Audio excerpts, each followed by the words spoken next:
Hey everyone, and welcome to our podcast, Bikinis After Babies. This is our very first episode, and we are so excited to be able to bring this to you today.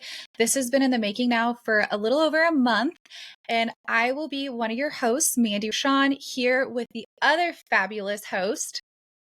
Hello, everyone. My name is Gillian Hughes, and Mandy and I are very excited to bring this unique podcast to you. And we work together at Mom Shell Method Fitness, and we work with busy moms all across the country, helping them with their fitness goals. And we also have a competition prep team with our company, and we help women compete and prep them, pose them, get them looking their best for stage. And so we're really excited to have this content and information to help inspire not only competitors, but also the population of ladies that just want to reach their physical best and learn from top elite athletes in our sport. Yeah. Kind of like Jillian said, we coach many different types of women that are, prepping, getting ready to step on stage, lifestyle clients who really just looking to lose that 20, 30 pounds of stubborn weight. They can't get gone, but that is, something that we do. And we love doing that. Jillian and I both being competitors ourselves, we've both been in the bodybuilding industry now for a long time. And, we've watched women, climb to the tops, grace the Olympia stage. Jillian and I both, we love listening to interviews and other podcasts and, how do they do it and just all sorts of different things. And something that we both kind of realized is nobody's diving really deep into how moms are doing it. Young, old, new, seasoned veterans, like how are moms that are raising kids and going to sporting events, gymnastic meets, dance meets, all the things that entail having kids, daycare, school events, and they're doing all these things and they're getting ready to step on stage. Rather they're stepping on stage next week in 18 weeks, they're prepping their food, they're doing all these things while they're taking care of their family, and they're married or divorced or a single mom, and you just don't know how they're doing it. And we kind of saw this, great time to be able to ask these women, how are they doing it? Like, how are they doing it? How are we doing it? And sharing, knowledge and how Jillian and I both have done it, and being able to interview women who have been on Olympia stage or turned pro while they've taken care of a family. And that's really what this podcast is about. And it makes us so excited to be able to help other women and show you guys that you're not alone in this journey. We have done it, other women have done it, and we really want to share with you, the ways they have done it. Yeah, definitely. I talk to women all the time that are new to, they've just kind of stumbled across an image of a beautiful woman that they maybe went to high school with or college with, and they know she has a family and they see that she's competing and they're like, how is this possible? Like, I didn't realize that this was an option for somebody, maybe after 40 or after having kids, or I've had a C-section. I don't know if I can ever get in that kind of shape again. And I think it's so inspiring to hear the stories of competitors that have reached the pinnacle of our sport. And won titles and gone to Olympias and done these amazing things, despite having, more that they're juggling than perhaps somebody who's brand new and, they don't have kids yet. And that's how I started in the sport. I was single, a nurse. I only had to worry about me. I didn't even have any animals. And it was challenging then. And I, went through all sorts of life changes. I'm still doing it now. But certainly it's much easier for me to relate to another mom who's facing the same challenges and obstacles that I am versus, somebody who just, doesn't have the same schedule. And it's like, you're always busy. Doesn't really matter. Like, I remember being so busy before kids and I don't know what I filled my time with, but I just, I felt overwhelmed then, and now I have 5 kids. I'm overwhelmed now. And, I think that we're definitely not trying to downplay the athletes in the sport that don't have a family to juggle, that they have their own challenges and things that they face, but we just definitely wanted to bring something to those women that do face those challenges for just greater inspiration and just like some tips too. I'm always picking up little tips and tricks from other busy moms, like, how to tackle, not even just, food stuff, training stuff, but navigating raising children while you're doing this sport, and it's very demanding. So yeah, I'm excited to just share all this knowledge and bring on some really great guests. I'm really excited. We have a good lineup. It's going to be really awesome. I'm like selfishly excited just to like learn from these people, but also to be able to share it with our listeners as well. So thanks for Right. listening, first of all. Right? Right. Yes. Thank you guys. Thank you guys for listening. Yeah. And also don't forget to subscribe, like, and comment below. So that way we know exactly what you think, and leave us some ideas on what you would like to hear too, as well. We would love to get some feedback. So Yeah. Gillian, I have followed you for a long time, even before we started working together. And I don't think I ever, I'm like trying to think, I don't think I ever, right? I don't think I ever knew that. I think I always thought that you like prep, like I've known you for like a while now. And I think I've always thought you like had a kid or two kids, like had your kids while you done it. I didn't know that you did bodybuilding before kids. And then now you have, your whole family. So let's talk about your origin story and how you've started in the sport and, continued in the sport, and love to hear like how you did it. Okay, cool. Well, I was a cheerleader in high school and in college. I lived in Canada. And I remember being on a road trip for a competition and coming across a fitness magazine in the gas station and like taking it back to the bus with all the other cheerleaders and like, oh my gosh, guys, like look at this girl's abs. Like they had like show photos from like a fitness competition. This was like 2000. No, this would have been 1999. High school. This was the year you had to get magazines. Yes, pre-social media, everything. It might have been like even 1998 because I'm 43 now, and It's crazy. we're filming this episode in 2023. Yes. So yeah, so that was kind of when I first learned about competing, and it was just like anybody. Like I share that excitement with new clients when they're just like, oh my God, look at this, and it's like the first time they've ever seen a competitor, and they're just like, fascinating. That's exactly how I felt. I was like, oh my gosh, this is amazing. I want to do this. So it took a minute for me to really get the courage to compete in my first competition, and I was living in Florida. I had left Canada, moved to Florida. I was working as a nurse, and the like plaza where my gym was a bikini competition store, and they had like all these suits. And I remember just like kind of driving by and being like, oh, what's that? And like seeing these, beautiful photos in the window. And so I noticed that there was a competition coming up. I went in, and before you know it, I bought a suit and I was going to do a show in 8 weeks. And so, you don't know what you don't know. Like I didn't know people coached for this stuff. I didn't know like there was competition tanning companies. Like I didn't know anything. And there was no resources. You just had magazines. That was it. And so I think like some trainer from the gym, like some old guy, like showed me how to pose, which now that I think about is super creepy. But I didn't really know. And so I did that. It was 2005, I think. So that was almost 20 years ago. It was my first competition. So no children That's at the time. crazy. I was 25 years old. It was fitness. We had some costumes. I was like a little sexy basketball player in one of my outfits. And then I had my bikini that I bought at the competition store. It's called Suits You Bikini. They literally still exist, actually. But that was when they had just only the store and you didn't sell suits on the internet. So so that was a fun experience. I ended up placing second, which was wild to me. I'd never done this before. That had to be so but I think just exciting, though. it was exciting, but I didn't know, like I wasn't dark enough and I didn't, really even know how to do my makeup or anything like that. So, I started to do a little bit more research because I'd had some success, and I was like, people say that all the time, like, I want to see if I like it before I, talk about doing more, but I was hooked. I loved it. Loved how my body looked. Super proud. I'd never been in that kind of shape before. So the next year did another one. It was a little bit bigger. They had like sort of like almost like a world championships for that federation.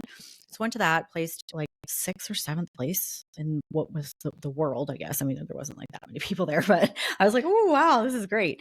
And then I kind of started to learn about the NPC. And, there wasn't a bikini division at the time. There was figure. And I knew I was pretty small. I had been training for about 5 years at that time, but like, the focus back then was very much like lean and bro diet and Skinny. not so much. Yeah. And so, I tried the figure division, and I didn't do terrible, but I definitely didn't have the muscle for it. So it was a little bit discouraging. Like, what do I do? Do I go back to like the fitness competitions? There's always a huge risk for injury, and just like, it wasn't, I don't know. I just felt like I didn't fit in any of the categories. And so, I had my my first child and started to get back into shape. And then they announced that there was going to be a bikini category for the NPC. So this would have been like 2009. And I remember at the time people hated it. They hated the idea. All you had back then was like forums, like chat rooms kind of. And there was like several different Oh, ones, like kind of like Reddit bodybuilding.com. is now. Yeah. And people were like, oh, I can't believe they're going to have a bimbo competition, like really hating on it. And I remember deciding to do it. Like, are people going to throw eggs at me? Like, I don't know what to expect. Like you were And scared. I was really scared. Like, I'm like, everybody's going to get up and walk out when bikini comes on. And I think the first one that I did, there was like 2 competitors. So I was first.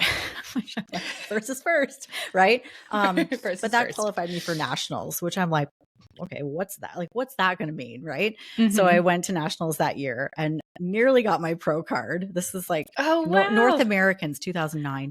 And thankfully, that isn't what happened, because if it had ended there, I probably still wouldn't be competing. I always think about that.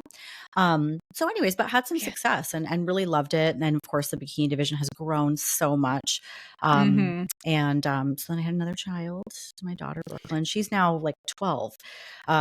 So then went on to do more shows after that and, stuck with bikini as bikini grew.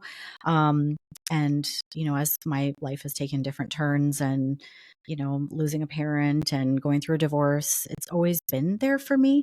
And it's been something that I really thrive in the structure. And now my oldest is 15 and he's got a passion for bodybuilding as well. He's seen me through so many preps and been to so many shows and, been right there, every step of the way, and thinks it's, pretty cool that his mom does it. And he's even done they had a little competition at our gym. And so he's competed already too.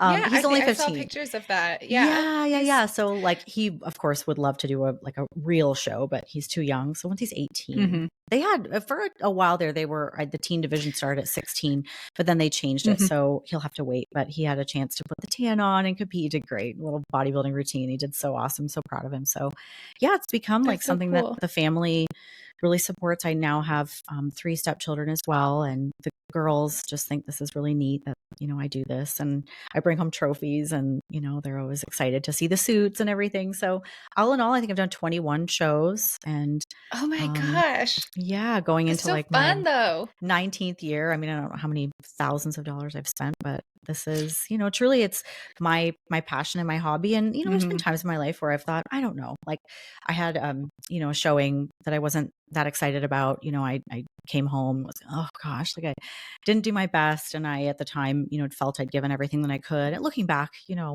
there are a lot of things I could have done differently.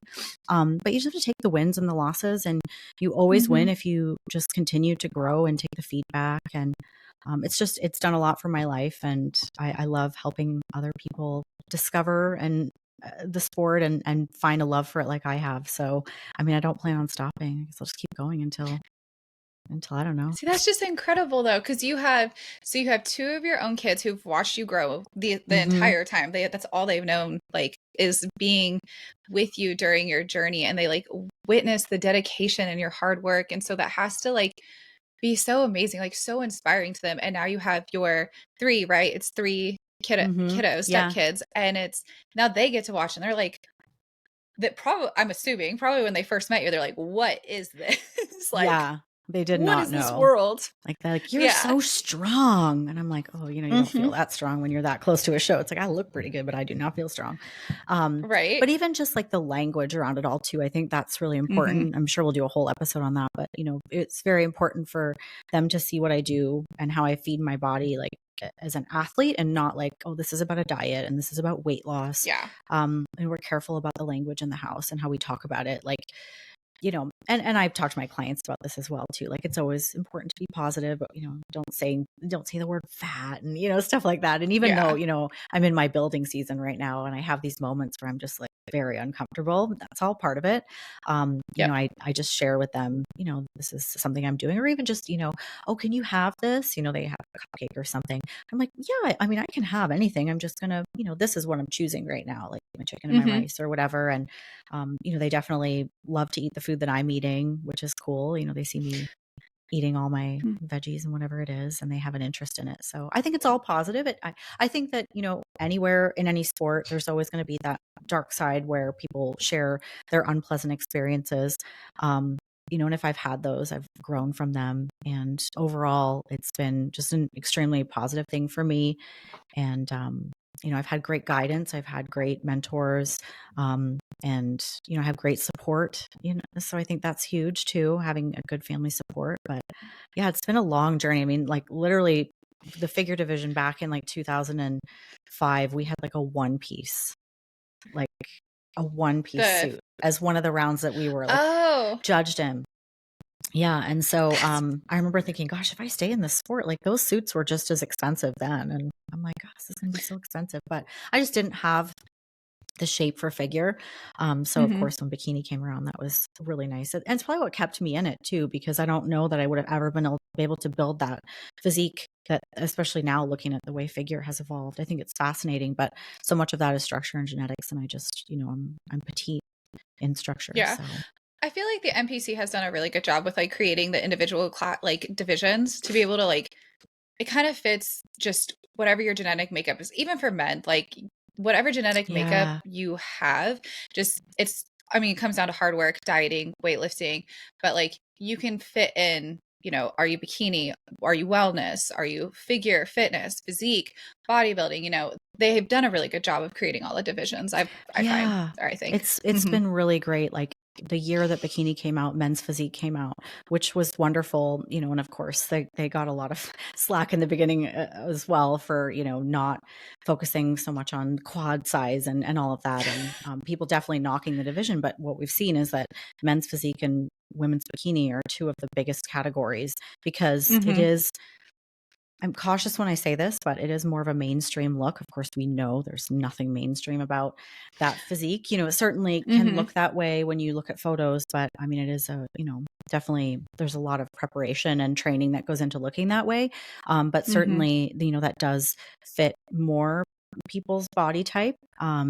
And so it's interesting. I do have people that are like, well, I want to get started competing. And I guess like bikini is the easiest. I'm always like, oh, no, but I guess maybe it looks that way, but I think it's just more of for a lot of people that is just, going to like lean, their genetics are going to kind of lean more that way than, Hmm. other categories. But then it's nice that we do have the wellness division, women's physique, figure, just for those different body types. So Yeah. it's a great time. And then all the age categories too. Like I saw that they had like a Masters Pro 60 recently, and I'm like, I that's love that they're amazing. doing that now. I Yeah, know. like they have Masters Olympia back now. I So know.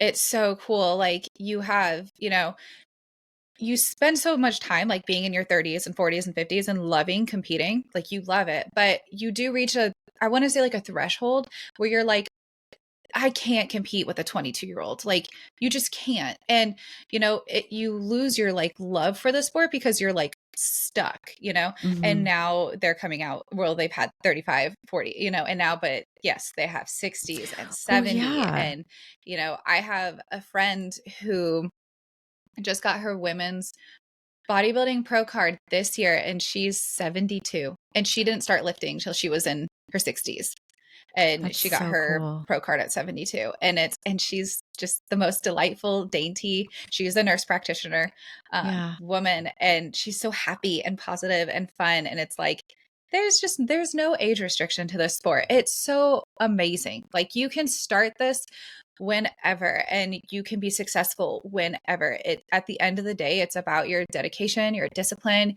your love for the sport, your passion, your grit, and just sticking with it. And you can do it whenever, for however long. Yeah, And that's what's so definitely. amazing I about it. think it's just the challenges that we face as moms, just with scheduling, Mhm. that is the biggest thing is, how am I going to fit my competitions into the cheer schedule, the soccer schedule, the wrestling Yep. schedule, travel, and being creative with my time so that it doesn't eat into family time. And that's Mhm. something I think you and I both do a good job of like, we make sure that we're not absent from family gatherings and absent when our children and our families need us. If anything, it just really eats into our personal time, but that doesn't feel Mhm. like a sacrifice to me. If it's my personal time, I have no problem going to the gym first thing in the morning to make sure that I get it done. It doesn't bother me to not have, pizza or whatever everyone's eating. It doesn't Mhm. bother them for me to eat the way that I do. It's a mindset. And I think that was probably the first, most hardest part of it all, was having a baby and, just feeling like I had to choose, of like, how do I enjoy social gatherings? And, I had to sort of just like remove the food part of it and just kind of take the meaning out of, all of that and just really Mhm. focus on the experience, the people, the, just the quality time, and less about, the food. And I think that's, as a society, that's something everybody could really work on, is spending less time focusing on, what they can't have, and, how important food is as a part of a celebration. And just a mindset shift. If you want to be successful in this sport, that's just something that everybody has to work through.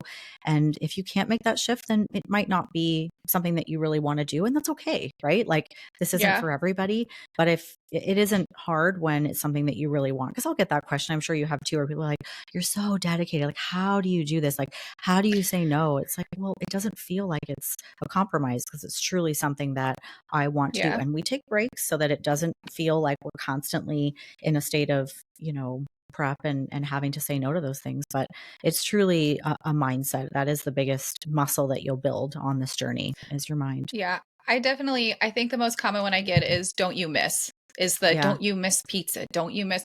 But no, like It's not going it anywhere. never resonates that way. But because you're spot on. Like it's something I love. It's a passion of mine. And I never think about it because I'm not missing anything. Like there's Mm-hmm. nothing that I'm truly missing. And I've gotten to the point where I know if like there's something I'm craving, like an itch I want to scratch, like, oh, if I'm craving, like a salty, savory thing, like I can season my food to taste certain ways Mm-hmm. to where like, okay, well, that really scratched, that craving I may have. But overall, I never feel like I'm missing out. I never feel like I'm missing anything. I always feel satisfied. I always, I feel like I'm making the best decision for myself and like the boundaries that I set myself. And, I will say I'm very blessed to be surrounded with a really good support system. I've been doing this, what? Oh my goodness, since 2014. Yeah, 14. I had to think for a second. 2014. And I was very communicable with my family, like, hey, you know, I'm gonna try this competition. I'm gonna do this. I knew people that had competed before, so I'm like, I know I can't drink alcohol. I know I can't eat these things. I knew the gist of it, and so I Mm-hmm. kind of was like, I want to try this. This is what I'm gonna do. And I promised myself, my biggest promise was, I'm not going to take away from my kid. I love cooking for him. I love being, present. I love being there for all of his stuff. And I never want to miss anything. And I will never let Mm-hmm. anything come between that. So I want to do this and that at the same time. And so even to this day, my son's 14 years old. He is always on the go with club soccer or high school soccer. He's a freshman this year. And never, I will always make his breakfast. I will make dinner. I will make, to go lunches, pack our food. And it's like you said, it's just what you do. And it makes you so Mm-hmm. happy, and it makes your family happy because you're happy. And so it's like, it comes full circle. Like tonight actually is a perfect example. We have a soccer game at 5:30. It's going to last till 6:30. It's 40 minutes away. I'm going to have to bring my food, but the boys will eat at Quick Trip probably if Mm-hmm. they don't make it home. But they know I will have my food, and it's just the normal thing to do. And it's just, Right. that's how you do it. Yeah. Well, since you're going to be celebrating your 10 years of competing in 2024, why don't you share your origin story, Mandy, and how you got started? Yeah. So I got started, I'll start from the very beginning when I didn't even know the gym. So I had my son when I was 20 years old. When I got pregnant, I was over 200 pounds. When I gave birth, I kept on about like 40-ish pounds extra weight. And I didn't know anything about health and fitness. This is nothing that's in my family. So I kept that on. And it wasn't until a few years later, I started dating a guy who was a personal trainer at our local gym. And just so we could like hang out with each other, he got me a job at the gym daycare. Well, shortly after we broke up, and he quit there.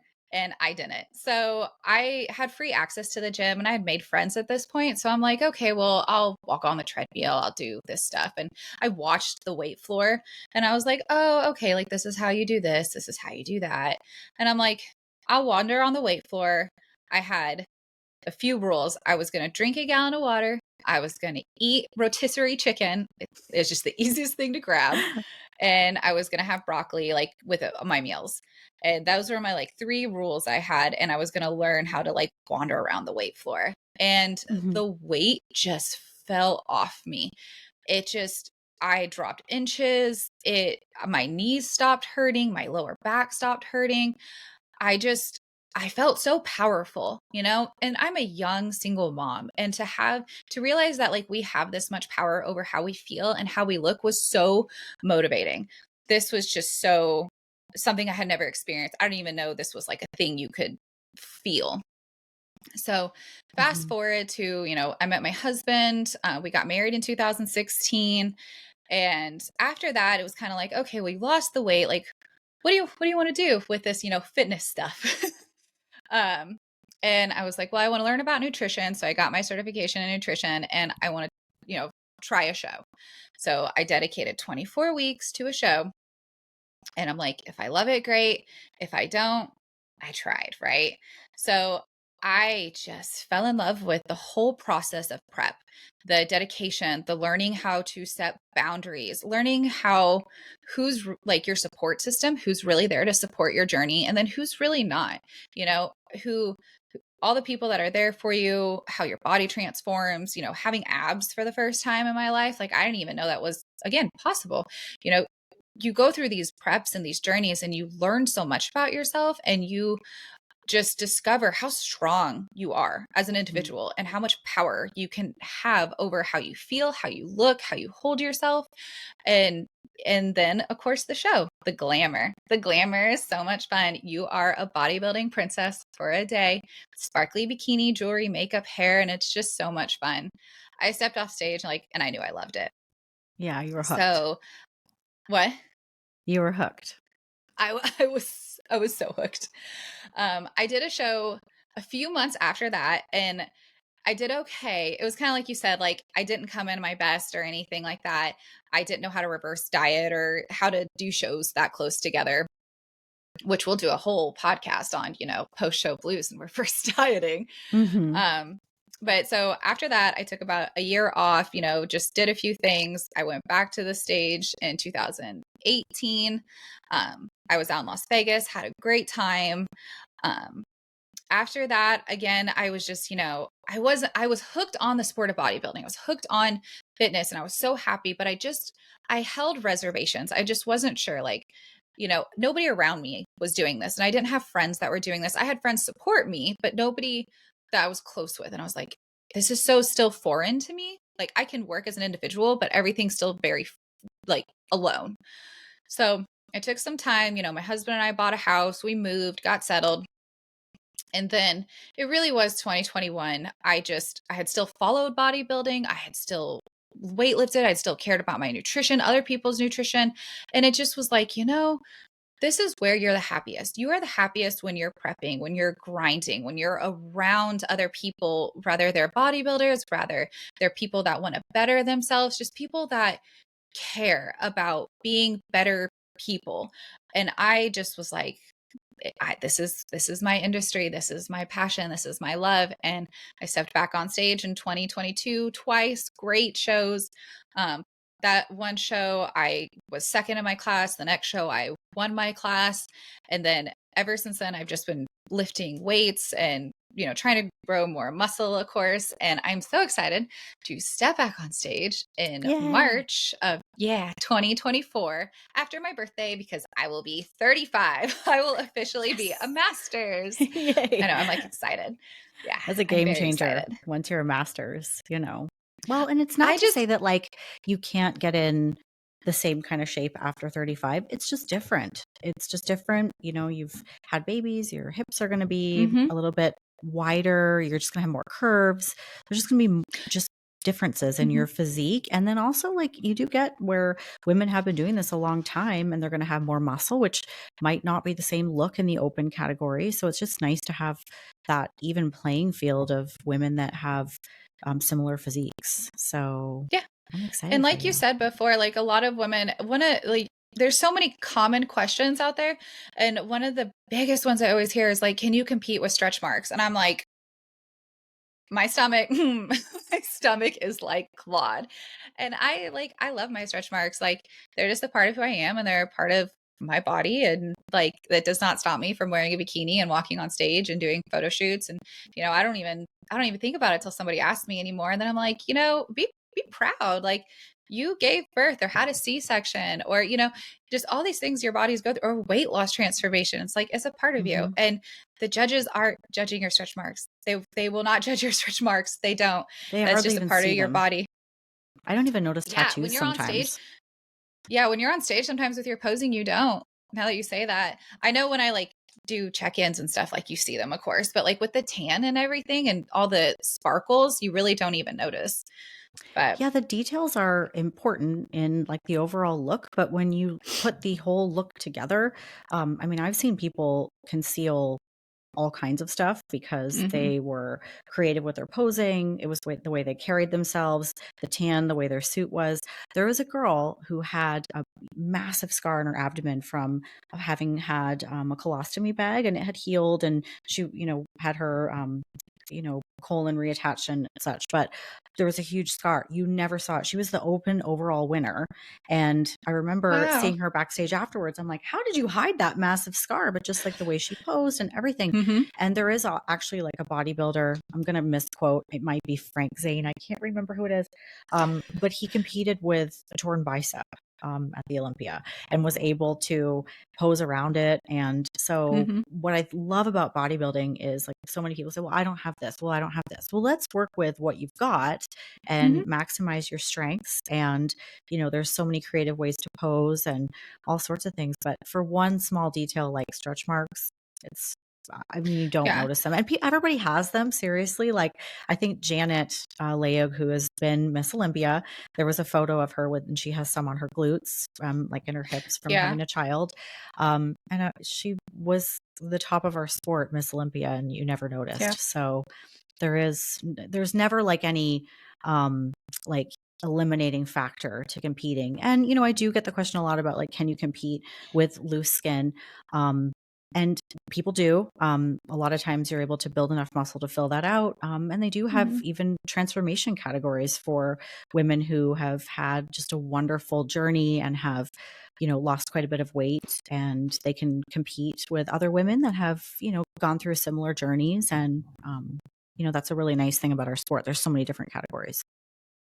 There is, and it really is an art form because I hear that a lot. Like if you're worried about your glute size, or I'll have women worry about implants, and you don't have to have implants. And just because somebody next to you or somebody on Instagram has better glutes than you do, that doesn't mean they're going to win at all. Like you could Mhm. have someone have like the best glutes backstage and they step on stage and they pose wrong and their glutes are gone. It's Mhm. it's such an art form. You want to be balanced, you want to have good symmetry, and you want to be able to show that off because you can have all of that and then you pose the wrong way and you see none of it, or you see Mhm. disproportion and you aren't, you don't get scored as well and you aren't going to win.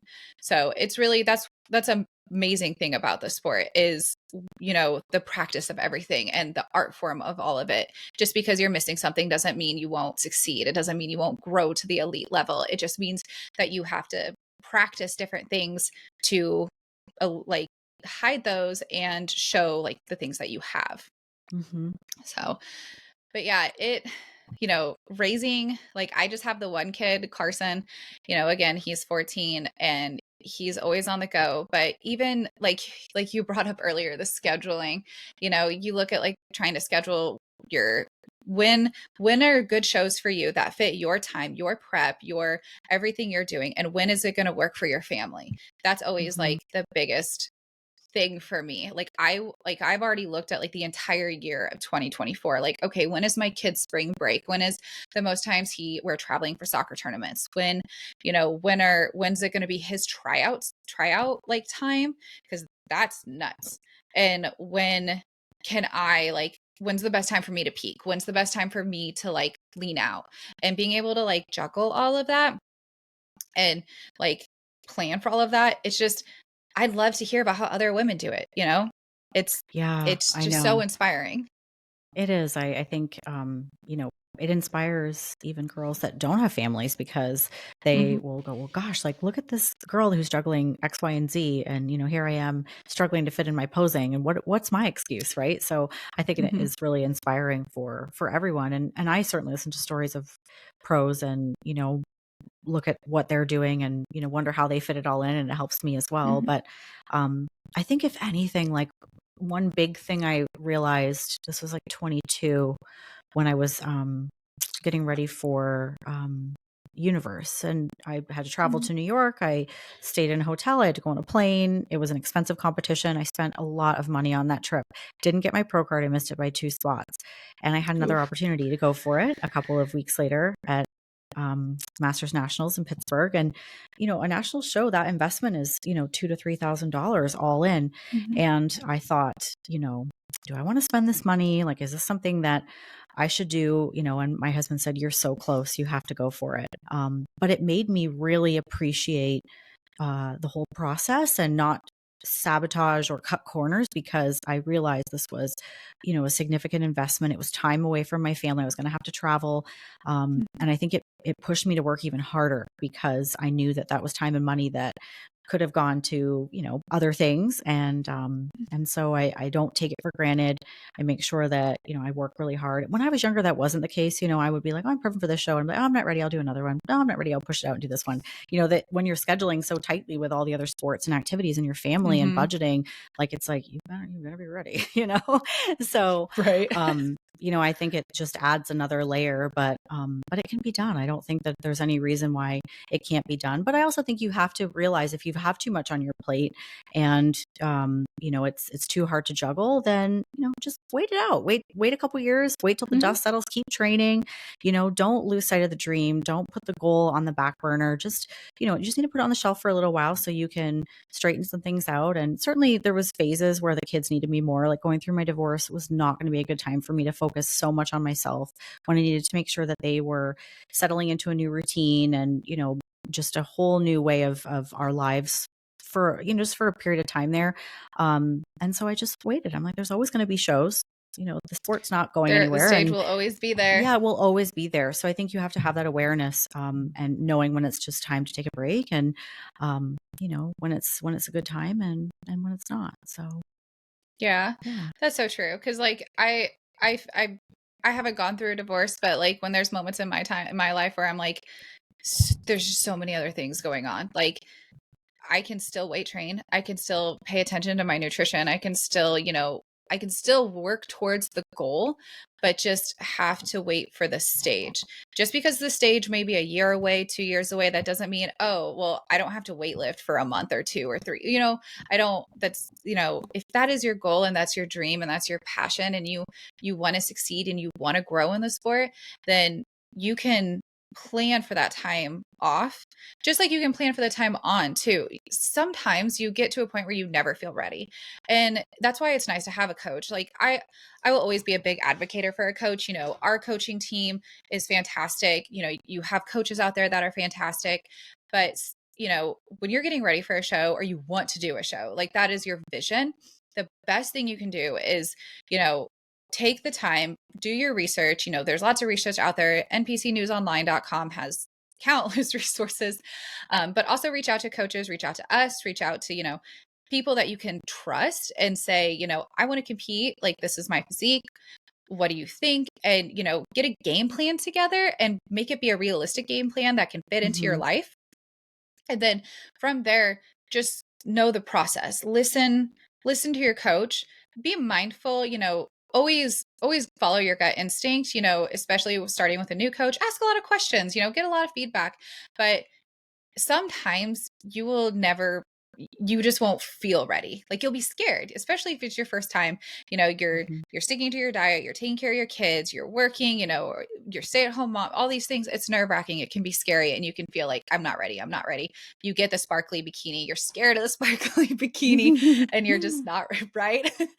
Yeah. I was scared of it. First time I got my sparkly bikini, I immediately messaged my coach in 2016. I said, no, this is too small. She's like, no, it's not. I'm like, yes, it is. She's like, no, it's This is the not. wrong And one. it They wasn't. gave me the wrong suit. It's like, I know. she's like, no, it's not. And of course I got it like 8 or 9 weeks prior, before stage. So Yeah. there's a lot that goes on, leading up to that show. Mhm. And so, but everybody does it. And you have your people there that can be like, no, you're good. Take it day by day, take it step by step. And then when you're on stage, the experience that you get, the lessons you learn the backstage, you learn the tanning, you learn the timing, you learn what works for you, you learn what it feels like to be on stage. And I will always tell people, I'll always tell clients, I'll tell athletes, if this is your first show, do every category you can afford. It's always going to be an expense.